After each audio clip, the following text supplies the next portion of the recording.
પહેલગામ આતંકી હુમલા પછી ભારતે પાકિસ્તાન સાથે તમામ સંબંધો તોડી નાખ્યા છે, ત્યારે બંને દેશ વચ્ચે તણાવની સ્થિતિ બની છે.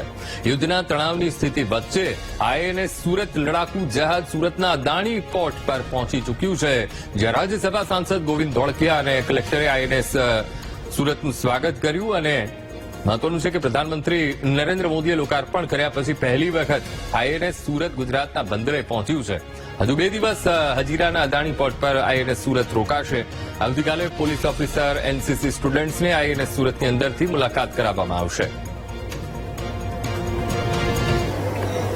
स्थिति मैंने पहले भी बताया कि स्थिति ऊपर नीचे होती रहती है. वो स्थिति को संभालना प्लानर्स का काम है, वो करते हैं.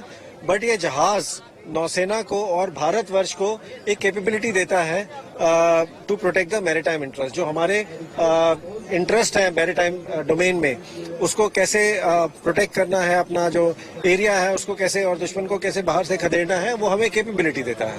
जैसे ही आप यहाँ से निकलो तो पूरा 70% of the world is ocean and there are no boundaries, so you can go anywhere, कहीं पे भी जा सकते हैं. ये कहा जाता है कि नेवी हर डायमेंशन में लड़ने के लिए काबिल है.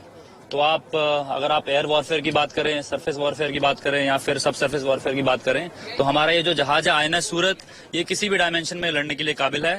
और इसका प्रमाण बोलते हैं ना कि प्रत्यक्ष को प्रमाण की जरूरत नहीं है, तो ये प्रत्यक्ष है आपके सामने. इसके लिए प्रमाण देने की जरूरत नहीं है और ना ही मुझे कुछ कहने की. हमारा वॉर क्राई है जोश, जुनून, हिम्मत, सूरत सूरत सूरत. तो ये जो 3 शब्द हैं, जोश, जुनून और हिम्मत, तो आगे से लेके पीछे तक हर एक कतरे कतरे में, जहाज के कतरे कतरे में जोश, जुनून और हिम्मत है. और यही दुश्मन के ऊपर भारी है. આ એ યુદ્ધ જહાજ છે જેનાથી વિશ્વના દેશો ડરે છે. પાકિસ્તાનની તો વાત જ તમે ભૂલી જાઓ. પાકિસ્તાનની તો કોઈ હેસિયત નથી, તાકાત નથી. અને આ યુદ્ધની, આ જહાજની તાકાત એવી છે કે અહીંથી કરાંચી સુધી એના પોતાના મિસાઇલ દાગી શકે છે.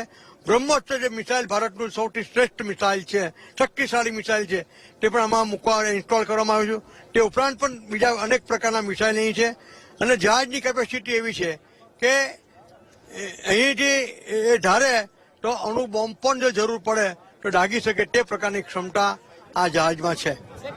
એટલું જ કહીશ પાકિસ્તાને કે હમ તુમ્हें मारेंगे और जरूर मारेंगे, मगर वो बंदूक हमारी होगी, वो गोली भी हमारी होगी और ये वक्त भी हमारा होगा.